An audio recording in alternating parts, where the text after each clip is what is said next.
I was told by 2 states and 3 counties that I am unemployable because of my disability.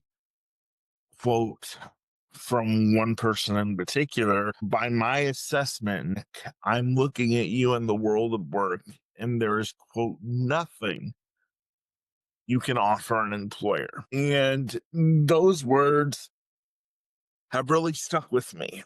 They were said to me in 2021, and we are now in 2025, almost in 2026. They still sting as much as they did the first day I heard them.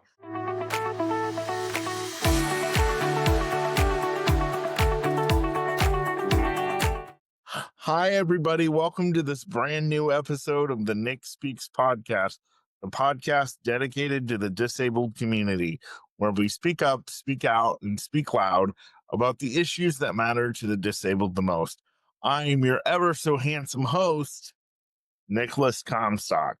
You guys, I am so glad that you joined me on this Tuesday. I have a great show for you today. I don't have a guest, so you're stuck with yours truly, but I have something that I really want to share with you and something that's been on my heart for quite a while. And so I hope you'll stay tuned to hear my monologue. Before we get into the show today, though, I want to give a shout out to our wonderful sponsor, Columbus Restorative Massage and Wellness Studio. Thank you so much, Columbus Restorative Massage and Wellness Studio, for sponsoring this episode.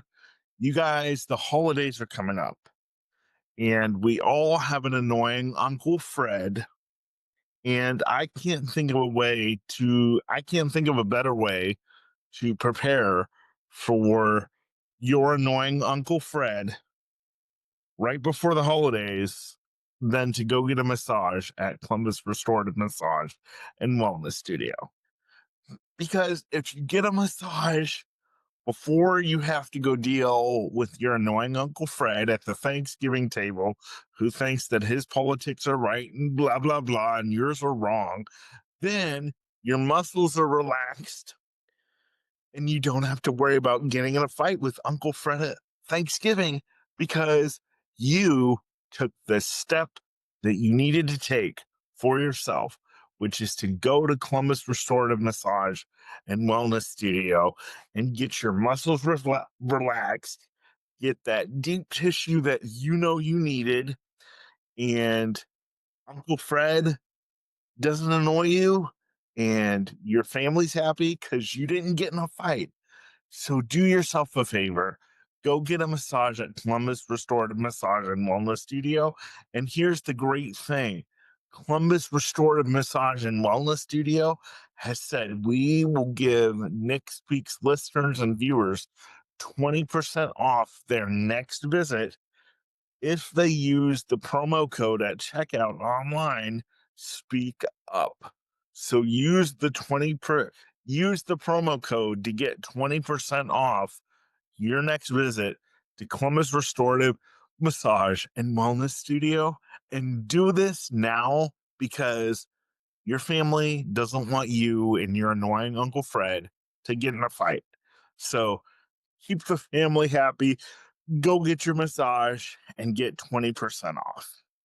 Thank you, Columbus Restorative Massage and Wellness Studio, for sponsoring this episode. All right. Now that is the end of the announcements for now. I want to talk to you guys about something. You guys know that I am disabled. For those of you who don't know about me, I am 35 years old. I've been in a wheelchair my entire life. I have CMV, cytomegalovirus, which I just tell people now it's a part of the cerebral palsy family. I could not receive services from the state of Indiana at the time because, according to the state of Indiana, and I believe every state, if I'm wrong, correct me on that, but I believe every state You cannot receive services um, until you're 18. Now, I'm going to correct myself because I know that's not true. At least here in the state of Ohio, we do have early childhood intervention or something called like that, um, where they will take your child and your disabled child will get the services that they need. I know it varies state to state, but I could not get services that I needed from a very young age because my parents were told, guess what? You make too much money for Nick to get services. So Nick is going to have to wait until he's out on his own or 18 years of age to get services from the state. Plus, my mom did fill out waiver paperwork. Somehow the state lost the paperwork and I was on a waiting list forever. Never didn't get on a waiver until I was much older, like 21 or 22, in the state of Indiana, where I was, they just didn't have the services that I needed. So skip ahead several years. Back in 2015, my family and I were told by a case manager in Indiana that Ohio has tremendous benefits. So we made the move to Ohio, and Ohio is very unique in the benefits that they have. And I have been graciously blessed with great caregivers and all that.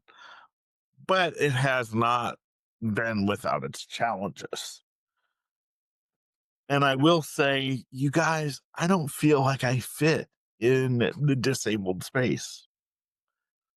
Um, I'm very high functioning. What I like to say is I'm physically disabled, but mentally enabled, which means that my body is in a wheelchair, but my mind is not. And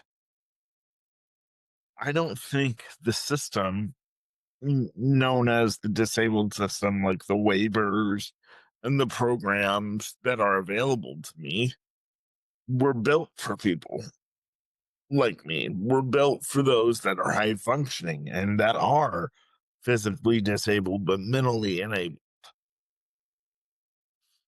And I say that because I've had such an issue finding a job, which I'm glad. I've had to carve my own path, and I'm glad that that's working out now. But I was told by 2 states and 3 counties that I am unemployable because of my disability. Quote from one person in particular, by my assessment, Nick, I'm looking at you in the world of work, and there is, quote, nothing you can offer an employer. And those words have really stuck with me. They were said to me in 2021, and we are now in 2025, almost in 2026. And those words still stay, they still sting as much as they did the first day I heard them. And I've never been able to get those words out of my head. Nick, I see nothing you can offer an employer. I feel like people who are severe mentally challenged, although I would never want to have those circumstances, have a way better advantage in the system than those who aren't severely mentally challenged. I've experienced neglect by caregivers in the past. And the state basically said, well, we can't process this as neglect because you were able to take care of this issue yourself, which the issue was a caregiver neglected to feed me all day because she was mad that I reported her for being verbally abusive. And the state of Ohio said, Well, because you were able to purchase your own food, we can't process it as neglect. Whereas if I um, was mentally challenged and somebody else had found out that I had not eaten all day, I feel like that would have gotten reported and something would have been done because I did not have the capability to get my own food. But can I ask a question? Why should that even have to matter? Um, I find it interesting. My states, and I'm sure every other state in the union, say they like self advocates. They want to hear what their consumers with disabilities are saying. They want to hear how we're feeling. Well, if those of us that are mentally enabled speak too much, then we are labeled difficult and we are all blacklisted in some way. I know this because I've experienced it. So I really feel like I don't fit in at all in the disabled system simply because I am not mentally challenged. The system was not built for me. And I really do believe that if I was, I'm not asking to be mentally challenged, that, the state could just check off their boxes and I could be a part of all their cookie cutter programs and I would be none the wiser. And it's really frustrating because I'm disabled. I should fit in the disabled system, but I certainly don't feel like it. I feel like me challenging the system all the time just makes them frustrated, and it obviously makes me frustrated. And it's made the system so frustrated that I've been tried to be kicked off of two programs by people who work in the state. In my opinion, tried to fraudulently kick me off of two programs. Now, I took both of these issues to state hearings. One state hearing I won, it was on a totally different program, got a state senator involved, and he said, "Whoa, you can't do that." The other one I didn't win because the county that I was in at the time had the privilege of choosing the hearing officer. And the hearing officer got up and said, I have no idea. I don't have any idea about the IDD field. So this is completely new for me. So the county right there had an advantage. And I lost that state hearing. Shortly after I lost that, I was appointed a new case manager.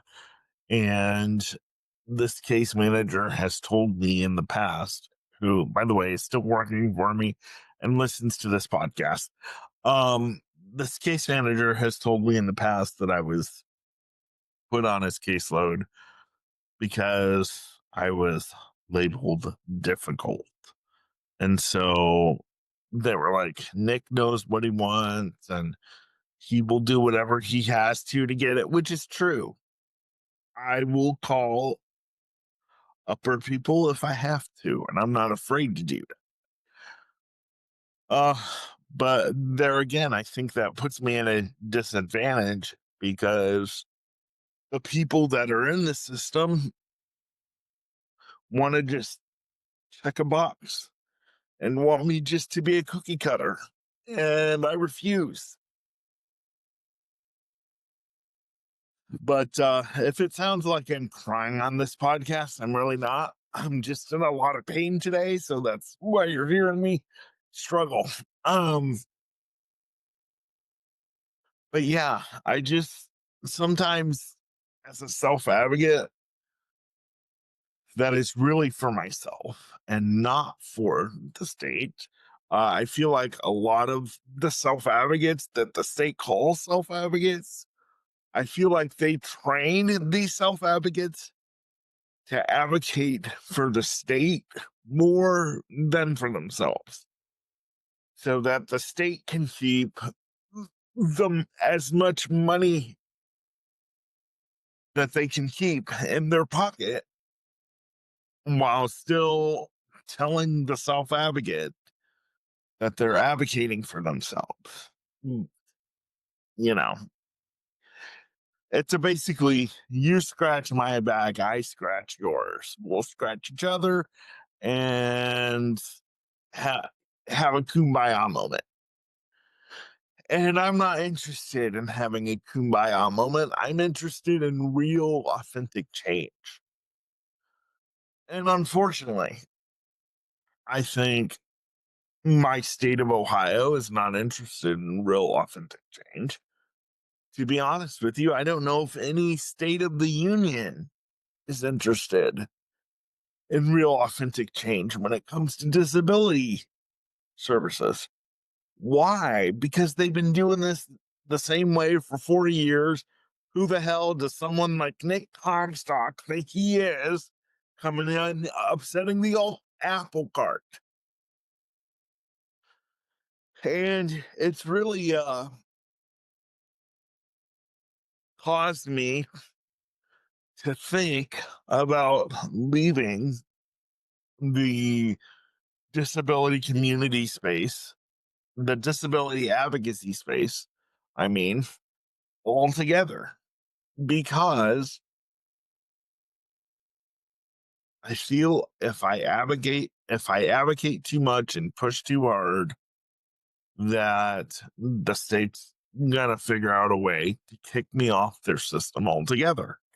I mean, let's be honest. I've had two different programs try twice. Um, well, I've had two different programs try one each.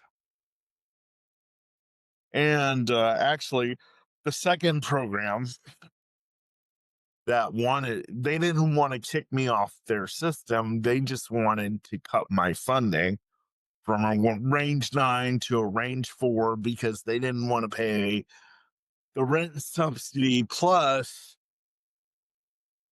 24-hour care. And range 9 means that I have up to $500,000 to spend on my services. And everybody's famous line that I've said on here before, Nick, just because you get $500,000 doesn't mean you get to spend $500,000. I understand that. And I understand that we have to be fiscally responsible. But it's funny. These people that are in these local governments trying to keep us fiscally responsible from going over budget are probably not even really fiscally responsible in their own personal budget. Anyway, that's another story for another day. But the push to say, I deserve these services, and this is why, and it's not a luxury. It gets old because if you're a true self advocate, like I believe I am, there's a constant target on your back. You're told that you're arrogant. You're told that you're asking for too much. I had somebody that I respect approach me a couple years back and said, Nick, this certain organization wants to call you in to speak, but they won't do it because they think you're too arrogant. And honestly, I don't have an arrogant bone in my body. I don't think I'm better than the next person. And so that really made me take a step back and say, Is this really arrogance, or is this really because I'm fighting for what everybody else deserves to have, but they can't speak up and say it, so I'm saying it for them also on my behalf. And I've talked to other friends before that are in the same boat that I am in, and they've said, and I've said, I don't want to be somebody's token. And they're like, well, I don't mind being in token once in a while as long as I get in the room. I'm not there just to get in the room. I'm there to get in the room and make lasting change. And I'm afraid that's what a lot of people don't want in our local and federal governments. They just want to keep doing the same thing that they've always done in the disabled community that has worked for them for 40 years, but it's not working for the people that they serve. And if the people that they serve speak up about it too much, then you're ungrateful. And we're going to try to figure out a way to make your life a living hell as much as possible. And so, I'd even thought of ending this podcast because I'm like, this is just, being an advocate all the time is annoying. And I really want to get into acting and TV and public speaking. And I don't want to be in the disabled space anymore, even though I'm kind of there, but I'm only there because I'm physically disabled. And I told this to one of my best friends who is actually my neighbor and will hopefully be on the podcast within the next couple months. I said, I think I'm going to end my podcast after 100 episodes. And he said, are you crazy? And he's actually going to become my agent. We're working on the final contract details. And she said, Nick, we need your voice. We need your voice. And so I will continue. I'm just sharing this with y'all to say that it is not easy being a physically disabled but mentally enabled person in the disabled system, because the people that work in the system just want you to be glad that you have the services that you have. Don't push for more than what, don't push for more, even though you probably deserve more. And just take what you get and be happy with it. And I'm one of those who refuse it. Or I refuse to take what I get and, and be happy with it. And to be honest with you, if I'm someone who gets $500,000 of taxpayer money, if I was a taxpayer, I would want all that money to go to serve that individual. And I know it's not just me that gets that amount of money. And I know we have to be fiscally responsible. But if, listen to me, states, counties, if you're going to approve somebody for $20,000 or $200,000 a year in services, no, you shouldn't go in the negative, but you shouldn't also be in the black at the end of the year. There should be a point of saying, okay, wow, we really used his funding this year because you got this, you got that, you got that, whatever it is. And this is what the taxpayers are paying for, you know. But I'm just basically doing this episode today to sit here and say that I'm really going through it. I've really considered stopping this podcast, but don't worry, I'm not.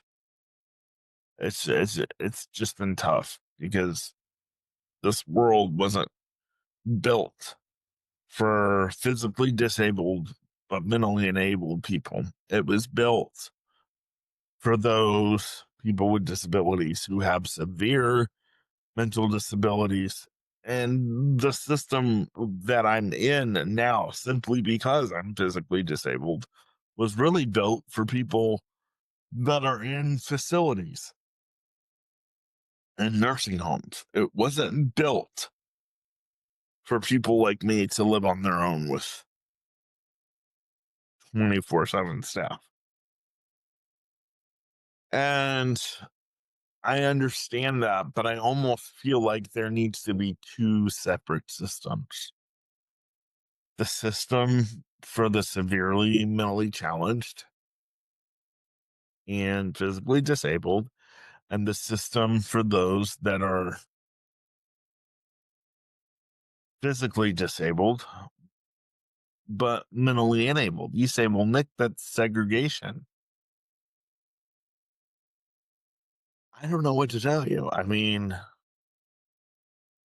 we have segregation as it is. We have special ed classrooms just for those who are in special ed, and we still have to fight that.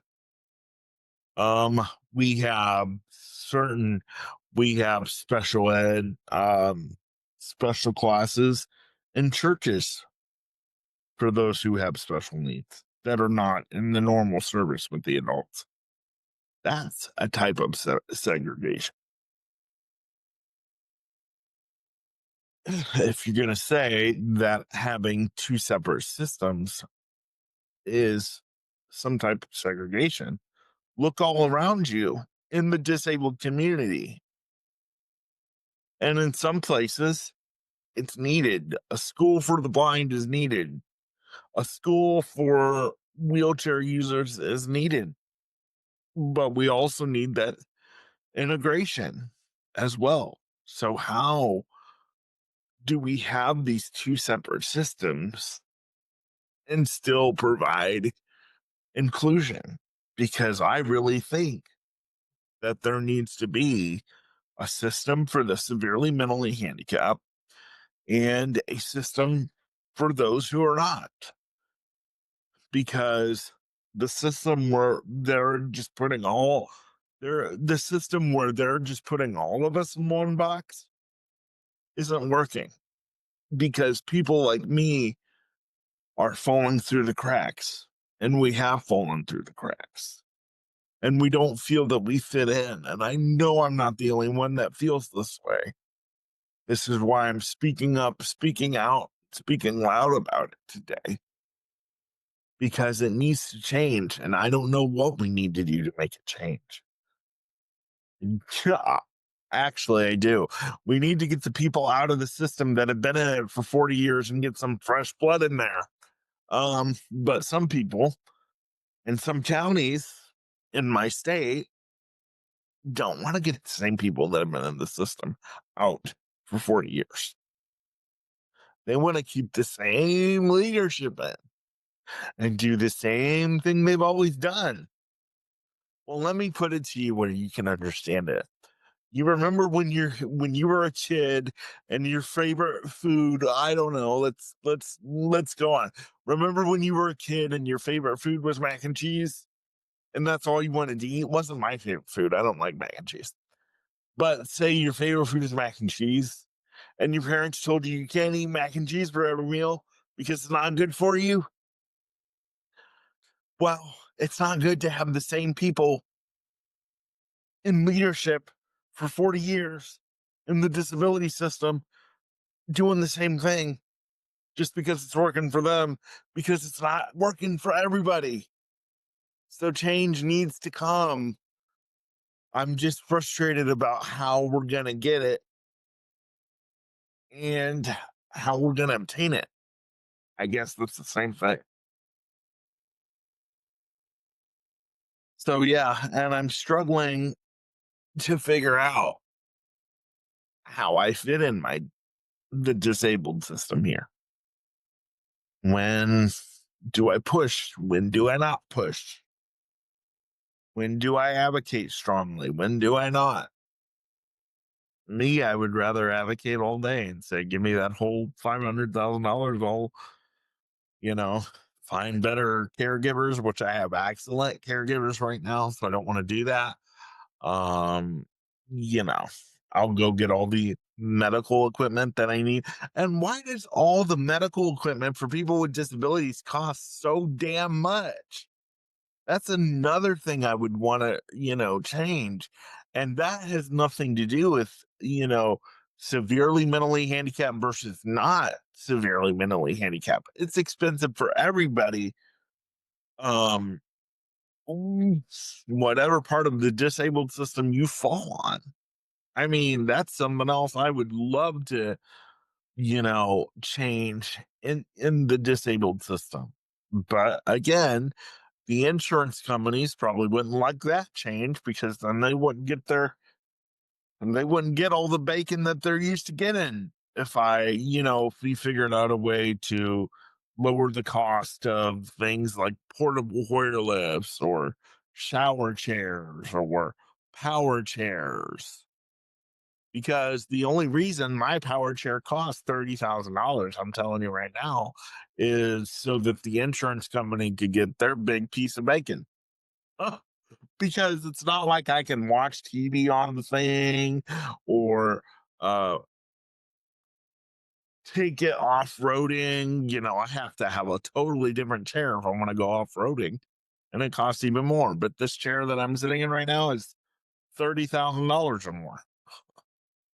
And my friend makes fun of me. I have a friend that makes fun of me. He goes, "You have a $30,000 chair and you don't even have a cup holder attached to it."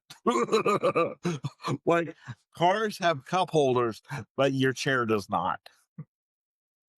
So he makes fun of me for that.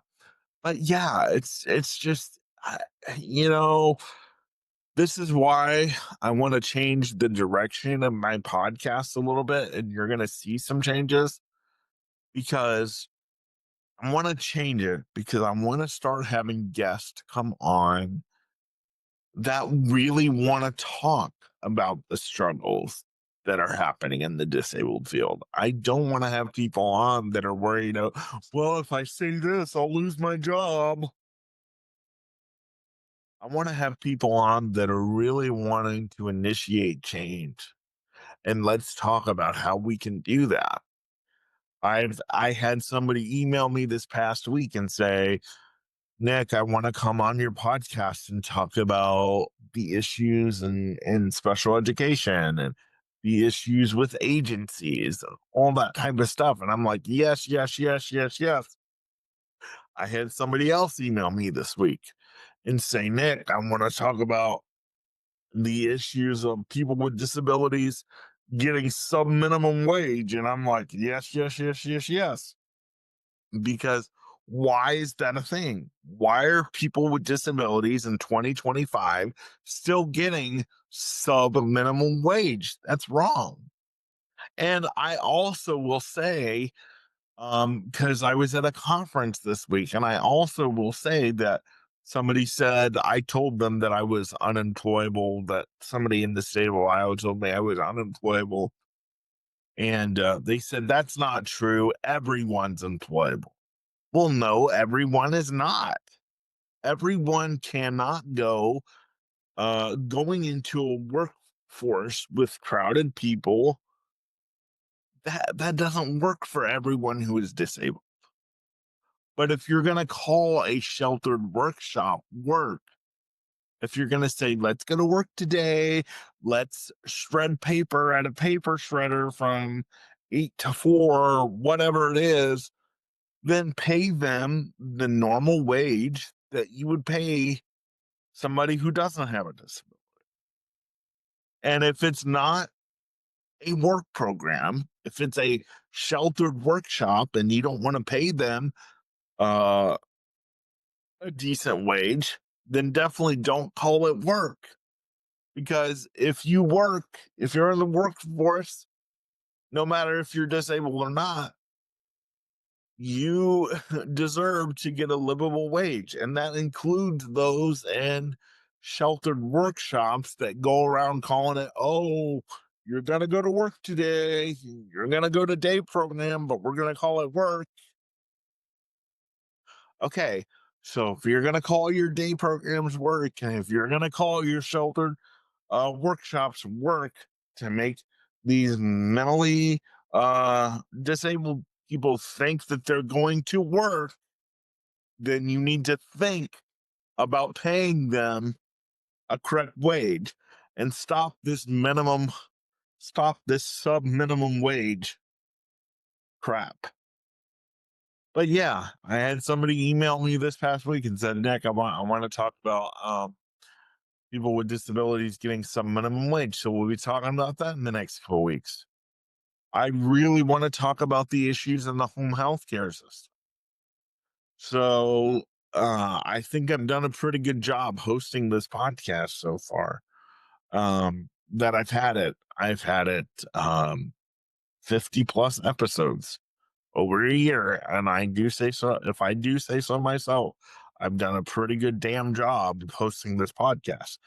But I want to get to the speaking up, speaking out, and speaking loud portion of this podcast that I say every week, because no change will come to the disabled community if we do not do that. And we have to come to a resolve. We don't care who we tick off, whose money we take out of whose pocket. We don't care that we upset the special interest groups that fund these programs like Goodwill and others. You know, we don't care. Okay, people with disabilities deserve to live life to the fullest, even if they're on a government program. But what I don't understand about my physically disabled but mentally enabled friends, you all freak out about, oh, I'm going to lose my Social Security. The politicians are going to take my Social Security and my Medicaid away. First of all, no, they're not. No politician on either side can wake up one day. Well, they can. They can wake up one day and say, okay, we're going to get rid of Social Security and Medicaid, but they can't do it. So stop saying, oh, Trump's going to institutionalize us all and Trump's going to take away our Social Security and Medicaid. He's not. Okay. Hell hath no fury. And if he were to try to do that, hell would have no fury. It would be taken to court and it would be shot down because we have so many socialist activists on the bench. So don't worry about it. I mean, honestly, but why are folks with disabilities worried about losing their Social Security and Medicaid, but you want to work? You want to work and keep your benefits. You can't have it both ways. Hey, I'm trying to get off of all my benefits and I will die trying, but I will tell you, I'm not going to die being on government benefits. I can say that.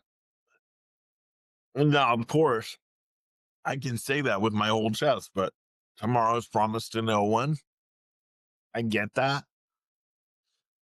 But I tell you what, I'm going to try within the next year or two to get off all my government benefits, including my Medicaid, including my Social Security, including government housing, because it's all shoestring. It's all the way the government, disabled people, the government wants you to stay on their system so that they can control you. They don't want you to have a happy, fulfilling life. They want you to be on their system forever so that you can stay where they want you. They want you to have a need for them. And I don't want to have a need for the government. I don't want to need the government. That is why I'm doing everything I can within the next year or two to get off the system. That is why this podcast is here, to help me get off the system. Government, if you're listening, I haven't made any money off of it yet. I'm sure as hell trying though. Just so you know. That's why I would want you guys to support this podcast in any way, shape, or form you can. Whether it's getting me speaking engagements, paid speaking engagements, or getting me television spots. You disabled folks, listen to me. You do not have to be on the government system. In the age of 2025, you do not have to be on the government system forever. You can work from home. You can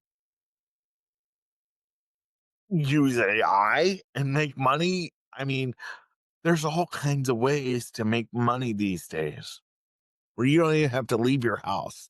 Now, I'm weird. I like to leave my house and be around people. Okay. Which I don't understand because I feel like a lot of people don't want to be around me. That's another episode. You say, Nick, you sound like you need to go see Dr. Phil. I do. So, Dr. Phil, if you're listening, hit me up. I need about an hour with you.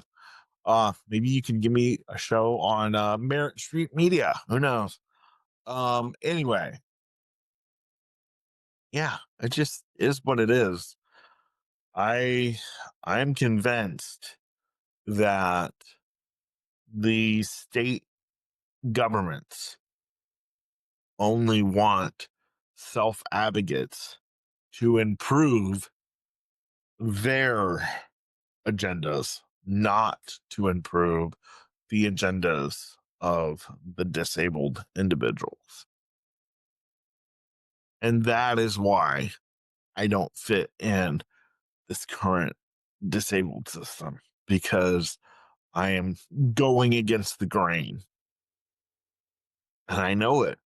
And I'm just here to say it's really hard, but I'm not going anywhere. You're not getting rid of me anytime soon. I'm telling you that right now. And thank you for letting me share my heart with you today on this Tuesday. Again, sorry if I sounded like I was out of breath or crying at one point. I'm not crying, although I am a crier though. I do the ugly cry quite a bit in private, but I'm not. I try not to do that on camera.